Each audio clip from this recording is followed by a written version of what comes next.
Good afternoon, Haiti Oropesa with Florida U Judge, and we are getting ready to start in a couple of seconds. It's 5:30 now. We were scheduled to start at this time. I'm just waiting on Attorney Candice Colucci. We have a really good broadcast this afternoon. We're going to talk about late fees when you're late on fines, costs to the clerk's office, and the current percentage that is imposed by collection fees outside of the state for persons that are late.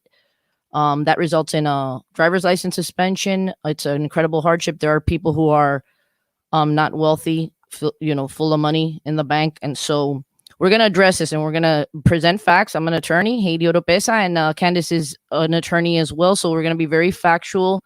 This broadcast, this show is called Florida You Judge. So I'm not going to make a judgment. I'm going to allow you all, after you hear the truth, facts, for you to make your own judgment about what you deem whether this is something that our state, Florida, should be doing, particularly the clerk's office. We're going to focus on Hillsborough County Clerk, Pat Frank. This is an issue that I raised with Miss Frank in 2018 because it was brought to my attention by one of the community activists, Michelle Williams, brought it to my attention after getting a letter from a gentleman who said his license was suspended. He received a letter from a collection agency, an out-of-state one, and when I discovered there was a 40% collection fee that is imposed on top of what is owed, I was alarmed.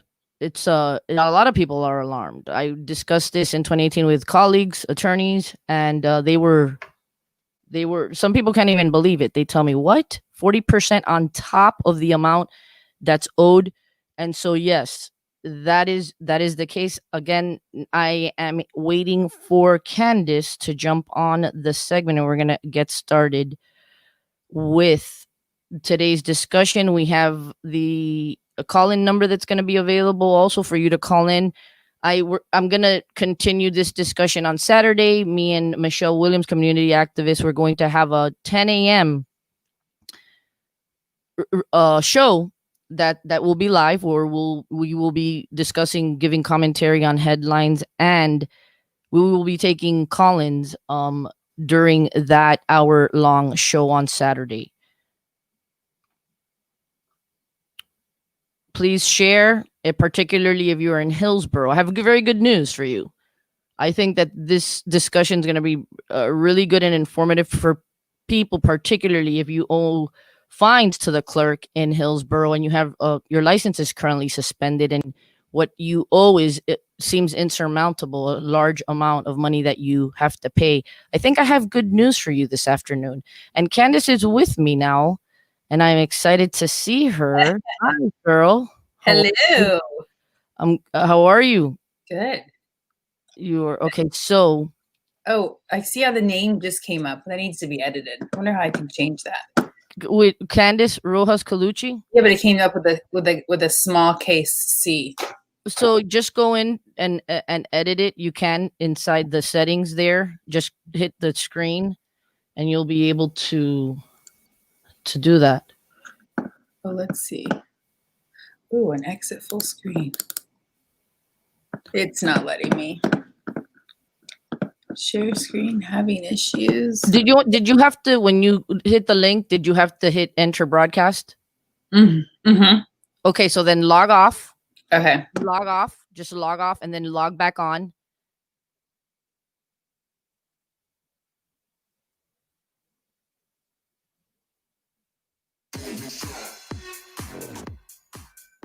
So Candice is going to be on in a little bit.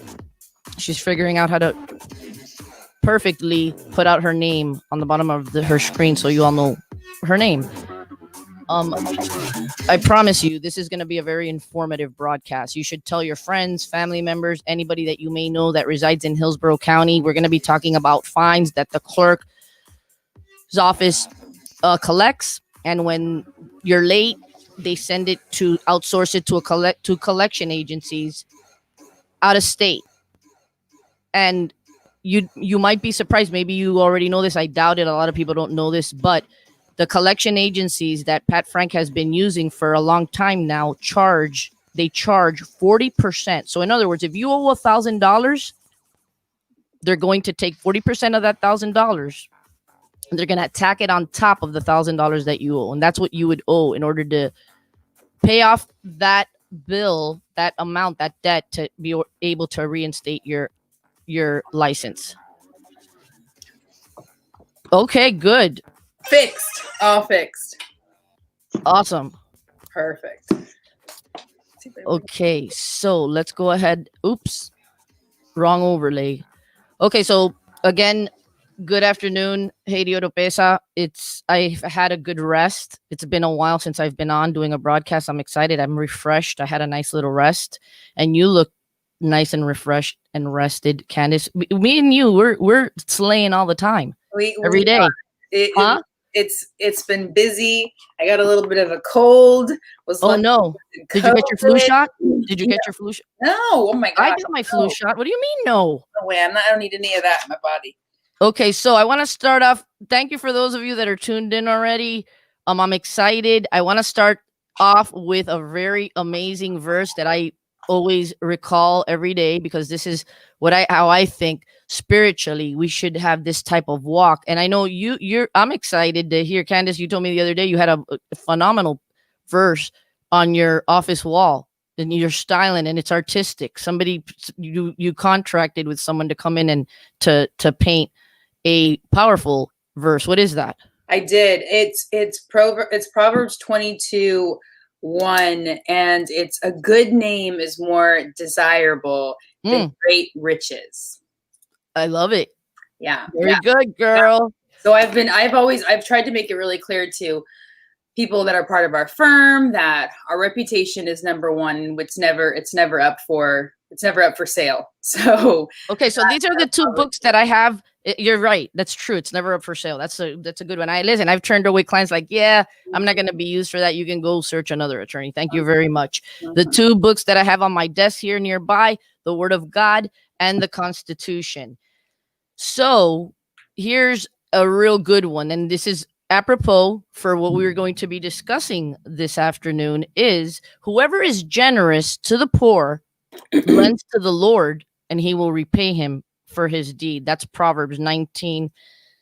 I'm going to start off with, like I said, right before we started, I have my thoughts, my opinions, my paradigm, morally, principles, standards, value system, and you all have yours. So this is a show that is here to engage the public, to inform you, to give you truthful, factual information, to be fair, allow everybody. I gave Miss Frank, I emailed Pat Frank yesterday, Doug Backey, and I said that she was invited to participate in today's discussion. So they did send a response to my inquiry yesterday, and I'm going to be sharing that with you. But what we're going to talk about, we're going to start off with, I saw Pat Frank. I attended the Kennedy King dinner in 2018. It's a Democratic event. I'm NPA. I switched from Republican for my whole life to NPA. I'm not happy with either party. I'm able to criticize both, praise both when they do something good. It's not about party for me. It's about the person. I'm supporting Andrew Warren. He's a Democrat. And I'm supporting Chad Chronister. He's a Republican. So for me, it's the person. It's not the party. But the Democratic Party, when I was a Republican, I'd get laughed at by Democrats or chastised or judged because they'd say, oh, the Republicans are about just people with money. It's about the money. And so the Democratic Party, their theme, their mantra is, we're about poor people. That's what we're about. So let's test that. And I'm a trained attorney. So is Candace. So we come with facts and you decide, you judge. That's why this is called Florida You Judge. You judge what you make of this. Let's play a little segment. Pat Frank was given an award that night, and I had front row seats. I was supporting David Straz that year. He was seeking to be mayor, and unfortunately he passed away. He was a good man. But let's just see Pat, part of her speech once she received the award that she was given. Let's go ahead and play this. People, we did all the grassroots because it wasn't about money, it was about people. And that's what the Democratic Party is. We are about people.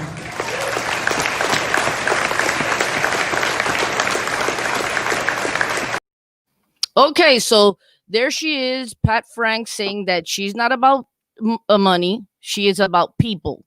Because the Democratic Party, they're about people, not money.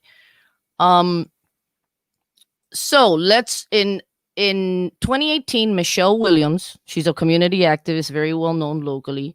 She calls me and she tells me, Haiti, I have this letter. This young man gave me this letter. He has his license is suspended. He can't get his license and he owes this ginormous amount of fines and court costs. And when I look at the letter and I review it, I discover in 2018 for the first time that the clerk's office is giving her debt, the debt that she's supposed to collect from the citizens in Hillsborough.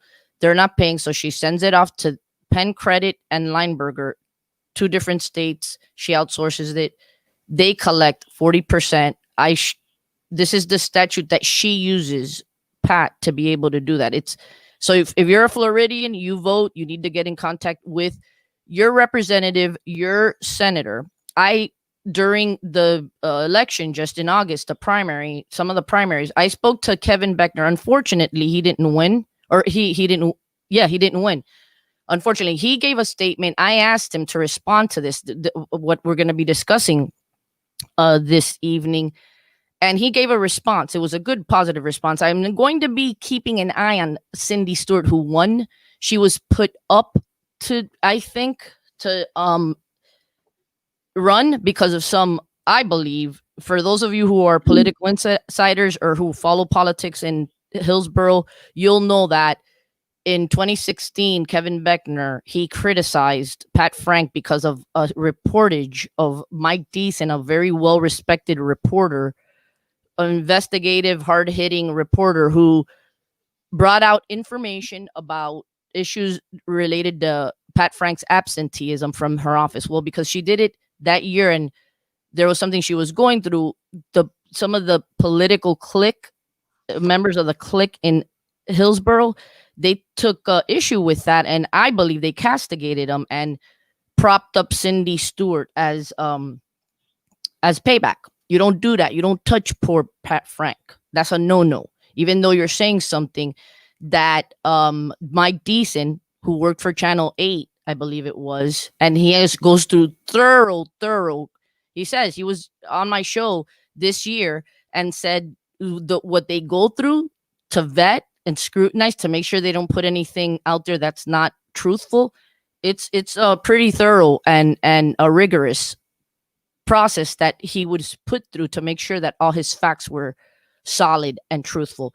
So unfortunately, Kevin Beckner, he got pop-out. Too bad. I supported him. Cindy Stewart, I've asked her about this issue. Silent, crickets. But Michelle Rayner, she came on, or she gave a response, and she said she was going to look into this, that this should not be 40%, folks. That's a lot of money. So if you owe 1,000, all of a sudden now you're going to owe 1,400. Think about that. And you can't get your license unless you pay that. So, and for those of you who have money, that's great. You can pay that. Not a big, but what about the poor? According to Pat, she cares about people, not money. So I looked into this letter and I contacted Pat Frank. I did. And here's the statute, like I said, that allows her to do that. We're going to look at it. It's for those of you who are watching and later on you want to share this information for that, so that your friends, family members, the people, they can see what is going on. This is Florida Statute 28.246, subsection 6. If you read the whole statute, which I'm not, but there's the portion that I outlined in yellow, blocked out, or put a block around. It says the collection fee, including any reasonable attorney's fee paid to any attorney or collection agent retained by the clerk, may be added to the balance owed in an amount not to exceed 40% of the amount owed at the time the account is referred to the attorney or agent for collection. So I'm going to ask you about that first, Candy. I'm going to ask you this. The statute, you're a lawyer. The statute says not to exceed. So we have a clerk who is outsourcing collections. Oh, she's a constitutional officer. She's serving the people. She's asking for their votes. And in fact, these two, just so you know, folks, pay attention. These two collection agencies, they gave her donations, campaign donations in 2016 for her reelection campaign. These are the people that she's allowing to charge the maximum, the cap, 40%, when she could negotiate to help the people that she serves financially. What do you think about that? I want you to discuss that. Let's have a discussion. So what I love about what this show can do sometimes is it takes these little things that most people have overlooked and then it brings them to the light. So what this did when you brought this to me was, first of all, if you think about it in just a generalized sense, is that if somebody owes a fine for whatever took place in their court case and now they owe fees, or a traffic ticket or whatever it is, they owe court costs. If they can't pay it, there's usually a legitimate reason they can't pay it, and it's usually a financial reason why they can't pay it, because it will take away rights and privileges like driving if you're not paying those fines out. And a lot of times you can't end your probation if you're not paying all of those fines.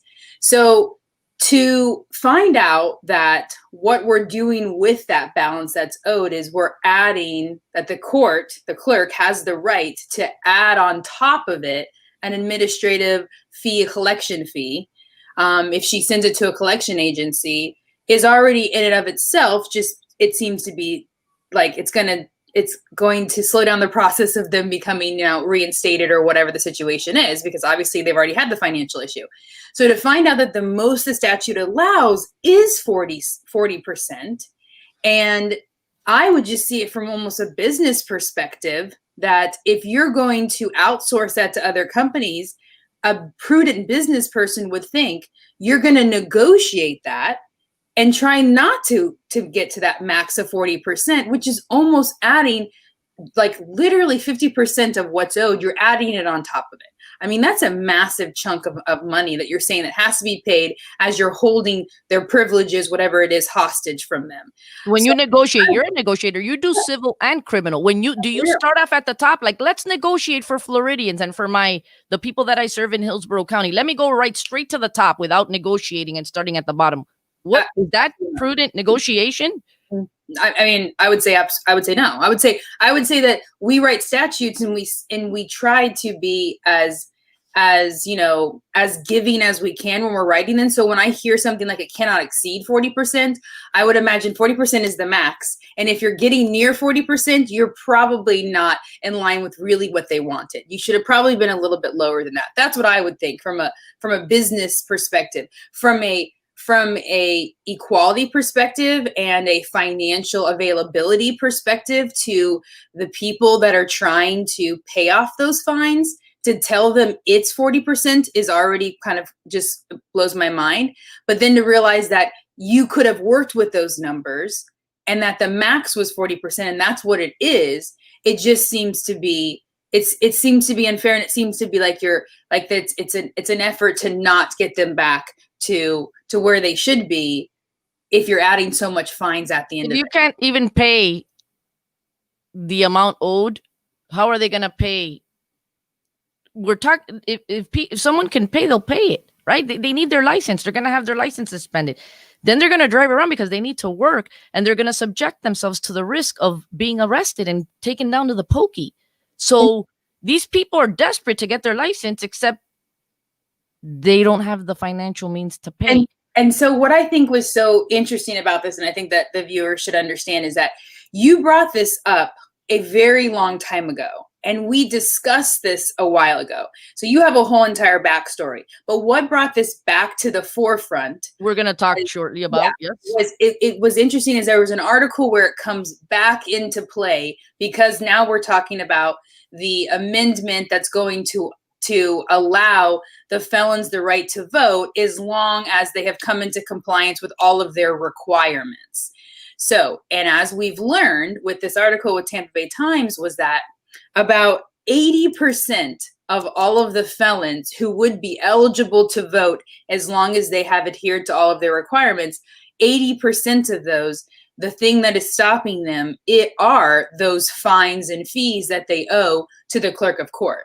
So this article comes out that's talking about, which to me, it's literally, I find it just remarkable, the fact that that people are donating money, especially athletes and especially celebrities, are donating money to a cause and really are standing behind it and saying, listen, you shouldn't have to choose between putting food on your table and voting, this right that we believe that everyone should be entitled to, even if you make a mistake as a felon. I stand behind this kind of wholeheartedly, and I just absolutely adore it.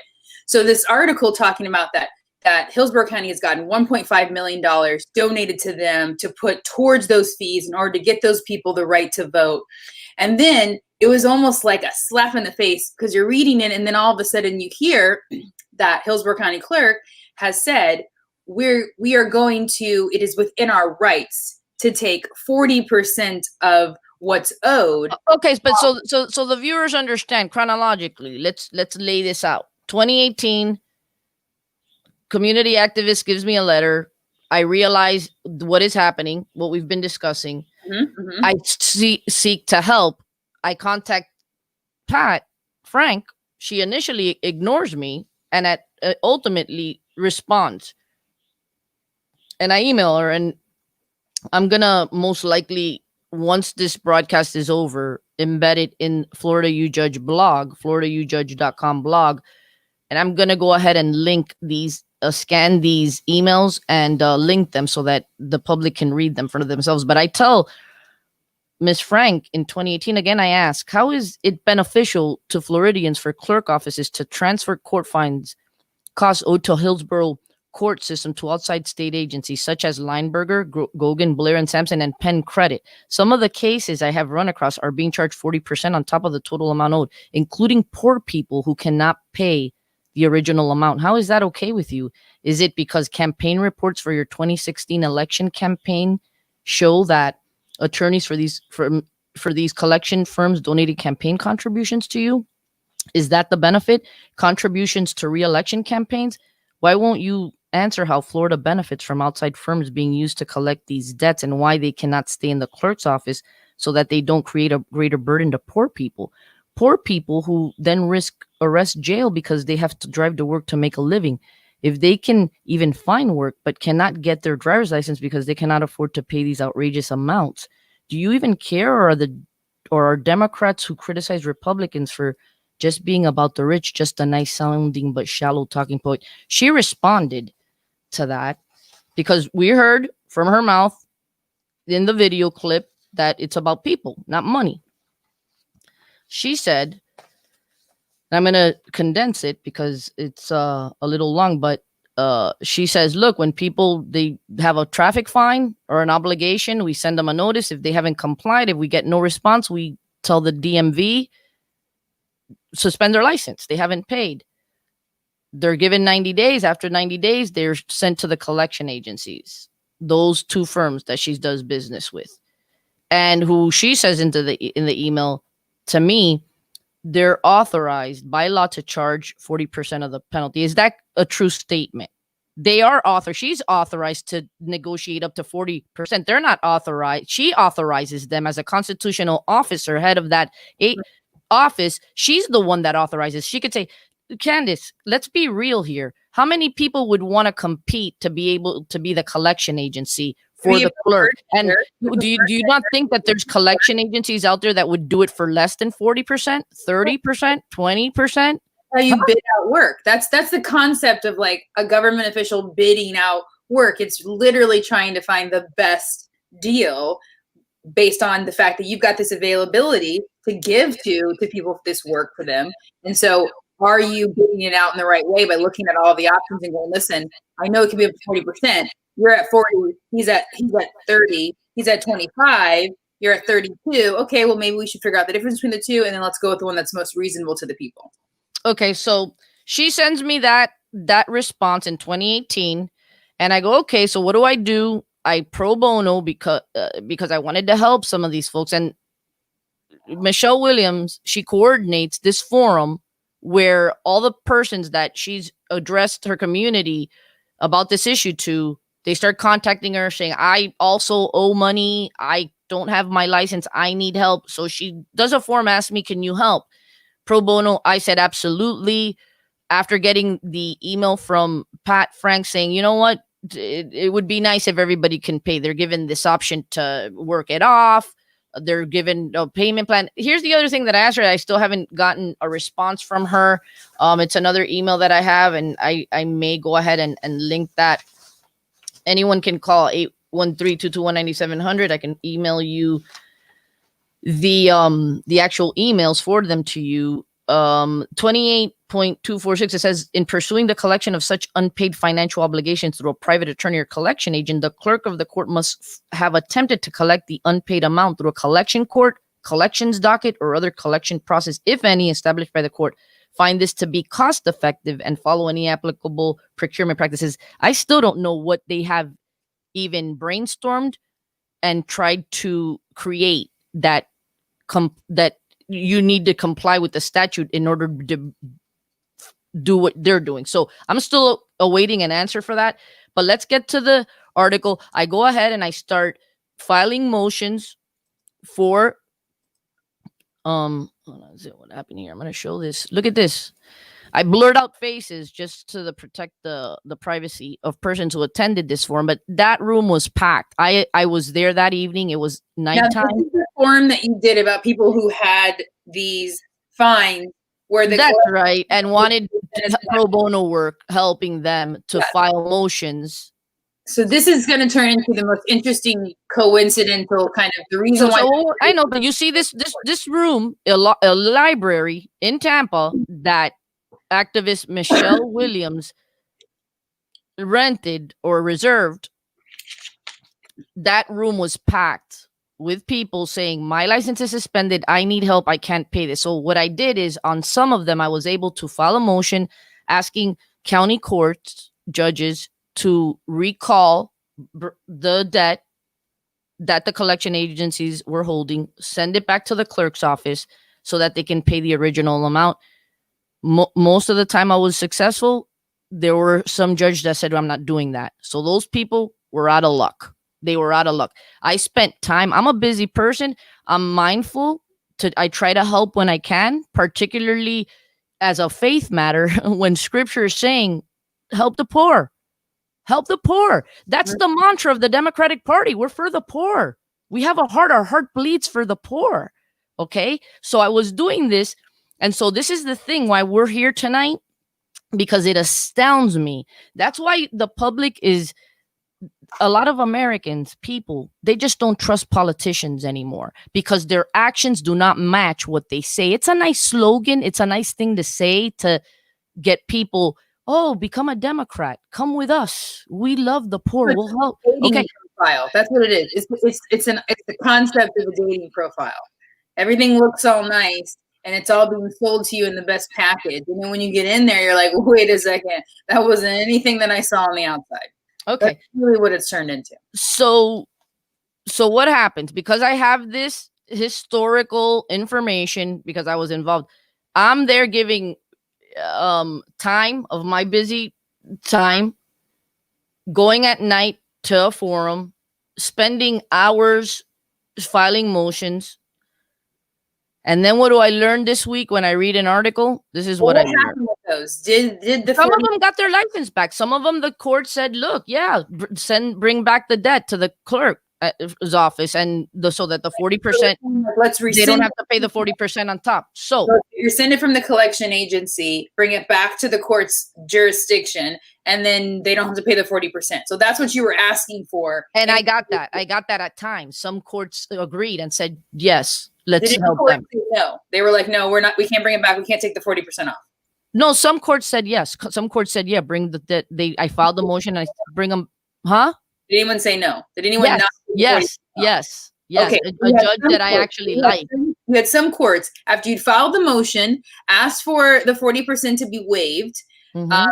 You had some courts that just said, no, there's a collection fee added. Statute says we can't add it. My recollection is one court said no. A majority of them said yes. But here's the point that I'm going to now. So let's get to the gist. Let's get to the meat, the heart of the matter of tonight's broadcast. And I hope that you all that are watching, that will watch, share this information with your people, with your loved ones, with anyone that you may know, that because this is what I'm going to ask for. Okay, so when I read this, quote, this is the quote that I read. Frank determined, and again, I think it's a great thing. I do. I'm glad that the Florida Rights Restoration organization, that Desmond Meade heads, they collected 25 million. They gave a portion of that to the clerk's office to pay the fines for persons that are ready to just they meet the criteria to be able to have their rights restored to vote. That's a beautiful thing. I supported that. I voted for that. And so I'm happy that that money was collected. And when I read this, I'm happy to read this, but at the same time, I'm like, wow, I'm what a slap. Frank determined that the law allowed her to forgive 40% of the individual debts. That meant a person who owed 1,000 would have to pay only 600. Now, why that rang a bell, and it was a ding, ding, ding moment, because I said, where's that 40%? Is that the 40% that I was talking about in 2018, bringing to her attention, saying that's a lot of money? What is going on here? What is going on here? And so I said, you know what? Let me not assume. We know what assuming does. So I went ahead and I emailed this when we decided we were going to do this broadcast. I want the truth, the whole truth, nothing but the truth, factual accuracy. So I went ahead and I emailed Pat, Frank, and Doug Backey. And I said, when the article, I linked the article and I said, I want to make an inquiry about this quote, that she has the ability to forgive that under the law. And I asked, is it the collection? Is that referencing the collection? Is that what she did? Which she waived that? And this is the response that I got from Doug Backey today. Good morning, Haiti. We have provisions within our collection agency contracts that allow us to recall any referred account at any time for any reason. So, wow. They have been able to recall whatever that means at any time for any reason yeah. from these agencies. So during this whole time that she has been using this collection agency, she's been able to recall, just like snap of a finger. She can wave a magical wand and say, collection agencies, those of you who gave me money for my re-election campaign, that I'm outsourcing you and going to the max 40%, not even negotiating on behalf of the poor, because I'm about the people and not the money. I'm going to go and help. No, those are actions versus words. You asked me, what do they do for 40%? What do they do? So I asked Doug. Yeah, that was what do you do? Issue. What do you do to get 40%? People, open your eyes. That's great. I'm so happy that she waived the 40% for the felons. Mm-hmm. That was another financial relief. Not only did everybody step up good to collect money, good on Desmond Meade. He deserves kudos, applause. Just really, what he did has been phenomenal. So good on him and the raising of those funds. And I'm so happy that Pat thought, you know what? I have at my disposal the ability to snap my finger and tell Lineberger and Penn Credit, hey, under our contract, I can I can recall that without even giving you a reason. And so I'm going to go ahead and exercise my contractual, that contractual provision that I can do that. This is what she says, interestingly, when she kind of answered to my email in 2018. This is what she said. The Florida legislature requires me to report the amount of collections and of all monetary penalties, costs, and service fees required to be paid by Florida law. My personal view of whether or not any payment defined by Florida law is excessive is not relevant to my performance of my constitutional duties. That is a bunch of hogwash. That's my opinion. Yeah, it is your personal view. When, unlike in 2018, when I was asking you for the poor people who couldn't afford the usurious, which some would call, imposition of a 40% of an amount on top of the amount they couldn't pay, and they needed help. And I was filing and spending time going and Yeah. using taxpayer funded, court funded time, getting on the docket of judges, okay, spending time, all of that. You could have said, you know what, Haiti, I'm able to do it. I have the contractual provision that I can exercise to be able to recall those. Who are they? Who is it? Is it Jojo Brown? Pepito Garcia? Who needs this relief? I can do it because, and we know that it is your personal view. It is. You're able to do it now. And you stood in front of cameras. And we're like, yay. Pat Frank hits it out of the park. Look, she's doing great. She is. She did that. But what about the other people? So this is what I'm going to say. Under the equal protection provision of our Constitution that governs this state and this country, I'm going to ask you, ma'am, to go ahead and that little magical wand that you have, that's about the people and not the money, I want you to wave it. I want you to wave the wand and wave the 40% and recall. So we're going to talk on Saturday. Michelle Williams and I, we're going to ask for it in the public. Attorney Haiti Oropesa here, pro bono. Go ahead and call me. If you have 8 fines courthouse outstanding and you have your license suspended, go ahead and give me a call. 1-800 or 813-221-9700. Again, 813-221-9700. I am going to pro bono help you. I want to contact the clerk's office, and I want your fines and court costs for the 40% to be waived on your behalf so you can get your license, especially now in this economic downturn that we've had.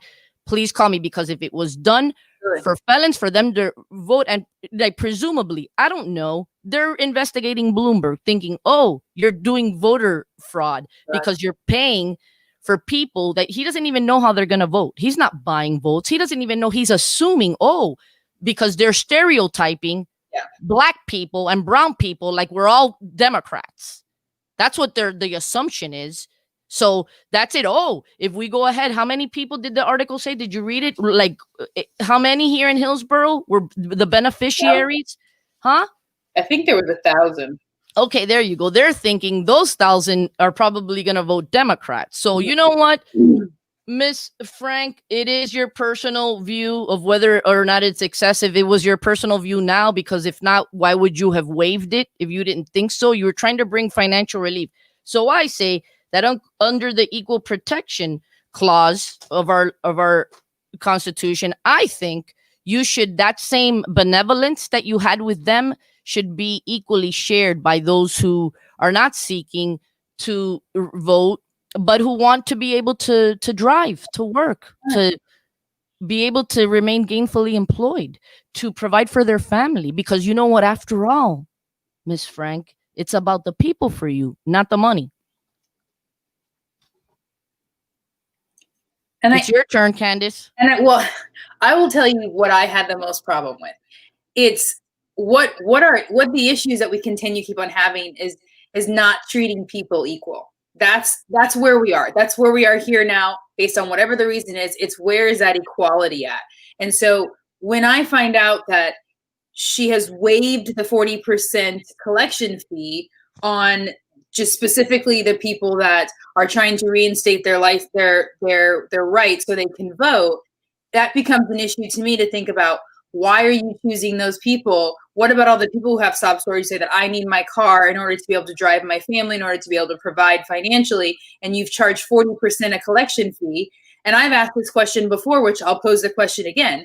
Tell me what this collection company does to be paid 40% on top of the actual debt. Because like we were talking about, Haiti is saying that a normal debt collecting company that I would say that I know about are the ones where you owe T-Mobile $500 and they sell the debt somewhere. And when they call you from this debt collecting company, if you owed $500, you're probably going to get away with paying not $500, something less, because they're getting their portion of what they settle it for, whatever it is.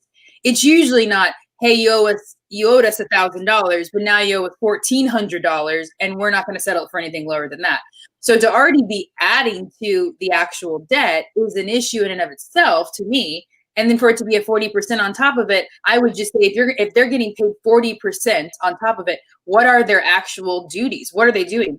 Are they calling the defendant or debtor or person who had the ticket fines? Are they calling them every day? Are they sending letters to their house? Are they figuring out if there's anything that they can levy, or what is it that they're doing in order to be paid the 40%? And I asked that question previous, and really hadn't really get an answer for it. And so now that she says that she can so easily recall that 40%, it becomes questionable to me to think, but if they were working for that 40%, if they were making calls every single day and the debt has been, let's say that the collection agency has had it for a year and a half and they've been working on it for a year and a half, it would seem a little unfair that you could just at any point in time just recall it and say, we're not going to pay you anything of that because now we're taking it back. So it makes me think, I don't think that they're doing all of that much, but that's just my question. That's number one issue I have. And then number two is there has got to be less of this arbitrary discretion and more actual uniformity. Okay, so Jasmina Forcan said, is this the number only for Hillsborough statewide? Listen, if this is about me offering up my phone for you to call because you have your license suspended and you need the same relief of the 40% being taken off, and so we can contact Hillsborough to make that request, I think, Miss Frank is the clerk that went ahead and said, I'm going to, per my contractual relationship with these collection agencies, I can do this. It's a provision that I have that I can exercise and say, no, give it back. And I can ask that for any reason. So I would have to, if it's about that, you can call me. I'll inquire. It would only be specific to Hillsborough unless there's another clerk that's done the same thing, right? And has the same, we would have to see how they go about doing their collections. But thanks for, if you're still on and you want to follow up to give me a little bit more better clarification about that, I'd appreciate it. But you can call me 813-221-9700 after the broadcast is over, so that I can get a little bit more clarity on that. Let's see who just okay, great, she just listened. Okay, you can call me, Jasmina. So as to your question, you asked Doug what exactly the agency does for that amount, and I asked, and he said they conduct collection activities in a manner that will maximize collections on all accounts transferred to them by the clerk, which that tells me nothing. I need specific activity, what exactly they do. So that sentence, that tells me nothing. They take reasonable steps to locate debtors where addresses may be unknown. Talk about that. We call it unresponsive. That's what we call that. We go back to the question. Yeah. Okay. Yeah. We learned in law school.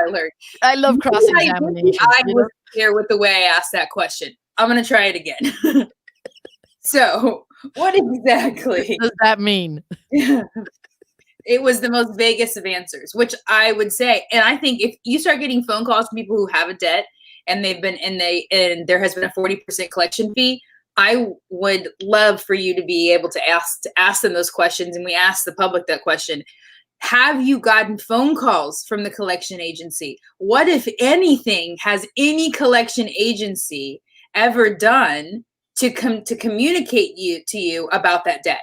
Has it been a letter? Is it one letter? Is it 100 letters? Or are there phone calls? Are they subpoenaing your bank records in order to garnish your bank accounts or garnish your wages? They try to figure out where you work. What are they doing in order to collect on that? And I'm very curious to know, because then we have another issue. If they're getting 40% as payment of the debt, 40% on addition to it as payment, what are they doing in order to earn that fee? That was so easy to recall, no matter how much work they had put in. I bet you anything. Do you want to, here's a bet. I bet there are collection agencies here in Florida. Why don't we bless and help collection agencies here in Florida that contribute taxes to Florida, to Hillsborough? Why don't you give it to them? You don't think there's a collection agency out there that love to grab those? We'll do it for 35%. That's what I want to know. anyone collect for 35%? I know a lot of lawyers who would be like, absolutely. For 30%. 35% for 30. I'll do 28 and a half. Yeah. Right. Bid. I've Bid. negotiated. Huh? And then get the person who'll do it for the lowest so that you can help the people, because it's not about the money. And that's about the people. This is about making sure it is not about Republican, Democrat, any of those things. It's not about, no. It is truly about the fact that there are people out there that are being stopped from getting necessities that they need because they have a collection fee. We want to know what are the actual requirements for the clerk to just decide that I'll waive the fee. So if she's waiving the 40% for all of these people that are felons that are going to be able to vote, then what's the actual requirements for that? That's what I want. She's on her way out. There's a new incoming clerk in Hillsborough, Cindy Stewart, and we're gonna continue to ask Miss Stewart what she's gonna do, because she's now gonna, the torch is being passed on to her. Let's see what she's gonna do. The good Democrat that she is that's her same philosophy, that she's about the people and not the money. Anyways, it was awesome hanging with you. We almost did an hour. It was awesome. Always. So, Haiti Oropesa, Florida You Judge, thanks for joining us. Please share. This is good information, especially for those who owe fines cost in Hillsborough County. This Saturday, same place at 10 in the morning, live with Michelle Williams. I am going to be discussing this a little bit more. We're going to be taking call-ins. Candice, always great to broadcast with you. And me and Candice are going to be regularly coming on Thursdays at this time, 5:30. And we're going to be discussing new headlines, the weekly headlines. We're going to be providing commentary, taking calls, and it's going to be fun, I think. Absolutely. Entertaining and fun. Thank you, guys. Thank you for having me. Have a great evening, everyone. Bye, everyone.